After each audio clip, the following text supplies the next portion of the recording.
दोस्तों, आज की कहानी है एक अंधा भिखारी। किसी गांव में दो सगे भाई रहते थे। बड़ा भाई अमीर था, उसके पास किसी भी चीज की कमी नहीं थी। छोटा भाई गरीब था, मेहनत और मजदूरी करके अपने बच्चों का पेट भरता था। एक दिन दोनों भाइयों में बहस होने लगी। बड़े भाई ने कहा, भले का जमाना ही नहीं रहा। आज की दुनिया में भले लोग को भीख नहीं मिलती। इसमें दूसरे का चाहे बुरा क्यों ना हो, अपने भले की बात पहले सोचना चाहिए। छोटे भाई ने कहा, नहीं भैया, तकलीफ दूसरे का हो ऐसे में अपना भला कैसे हो सकता है। बड़े भाई ने कहा, चल हम गांव के लोगों से ही पूछ लेते हैं। तेरी बात सही निकली तो मेरे पास जितना धन है सब तेरा, और अगर मेरी बात सही निकली तो तेरे पास जितना धन है सब कुछ मेरा। छोटे भाई ने कहा, ठीक है चलो। दोनों भाई गांव में पहुंचे। गांव के सभी लोग यही कहने लगे कि आजकल भलाई का कहीं जमाना नहीं रहा।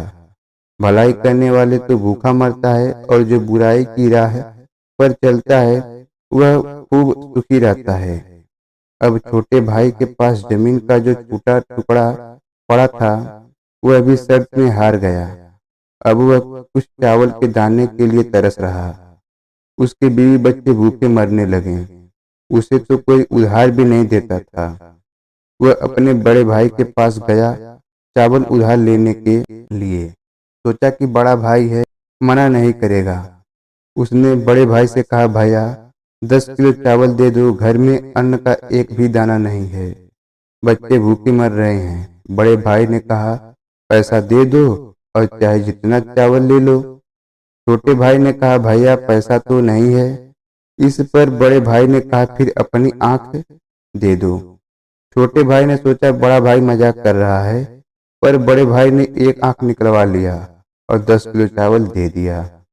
यह देखकर उसकी बीवी बच्चे रोने लगे और बोलने लगे, तुमने ये क्या कर दिया। थोड़े दिन तो आराम से गुजर गए। कुछ दिन बाद अनाज फिर से खत्म हो गई। छोटा भाई फिर से बड़े भाई के पास गया। उसे अपने भूखे बच्चे और बीवी की हालत देखी नहीं जा रही थी। बड़े भाई ने कहा, दूसरी आंख भी दे दे और चावल ले जाओ। छोटे भाई ने दूसरी आंख भी दे दी और चावल ले आया। जब घर आया तो उसके बीवी बच्चे उसे देखकर रोने लगे और कहा, तुमने फिर से ये क्या कर दिया, अब हमारा क्या होगा। छोटे भाई ने कहा, अब मैं अंधा हो गया हूँ, लोग मुझे भीख दे देंगे, तुम बस मुझे सड़क के किनारे बैठा देना।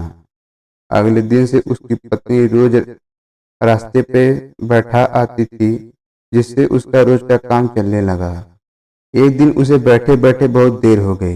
उसकी पत्नी उसे लेने के लिए नहीं आई। उसने बहुत देर तक अपनी पत्नी का इंतजार किया। बहुत रात हो रही थी, इसलिए वह खुद अपने घर की तरफ चलने लगा, पर न दिखने के कारण वह रास्ता भटक गया।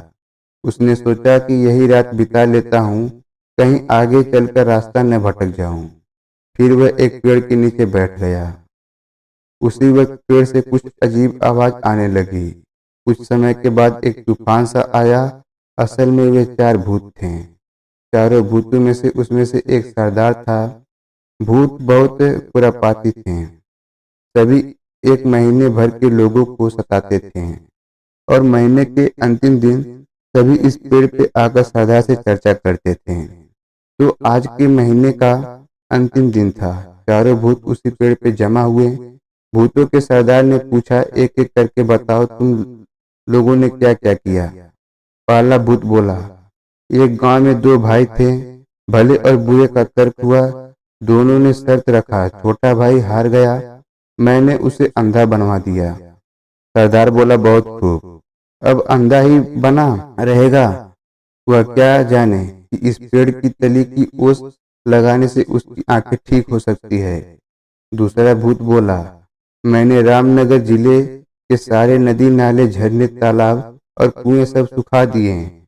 पानी के लिए हाहाकार मचा हुआ है, दूर दूर तक पानी नहीं है, सब यूं तड़प तड़प के मर जाएंगे। भूतों का सरदार बोला, बहुत खूब, प्यासे मर जाएंगे सर, उन्हें क्या पता कि पहाड़ के तले से मिट्टी की परत हटा देने से पानी फिर से आ सकता है।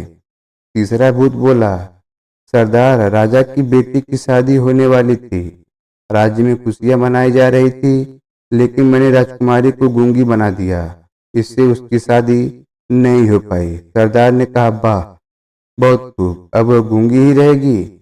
किसी को क्या पता कि इस पेड़ की झूमती जटा को पीस कर पिला देने से वह बोलने लगेगी।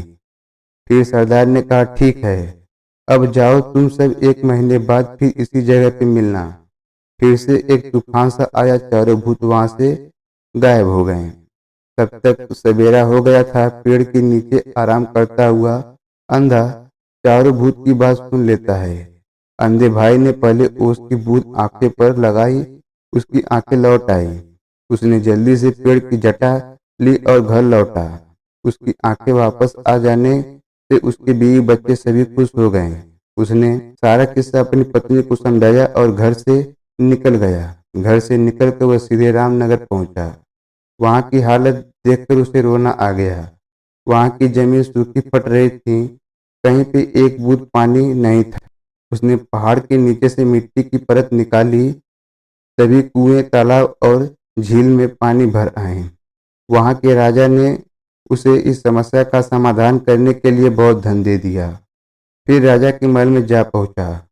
वहां पहुंचकर राजा से कहने लगा, महाराज, मैंने सुना है आपकी राजकुमारी गूंगी हो गई है, मैं उसे ठीक कर सकता हूँ। छोटे भाई ने तुरंत पेड़ की जटा को पीसकर राजकुमारी को पिला दिया और राजकुमारी बोलने लगी।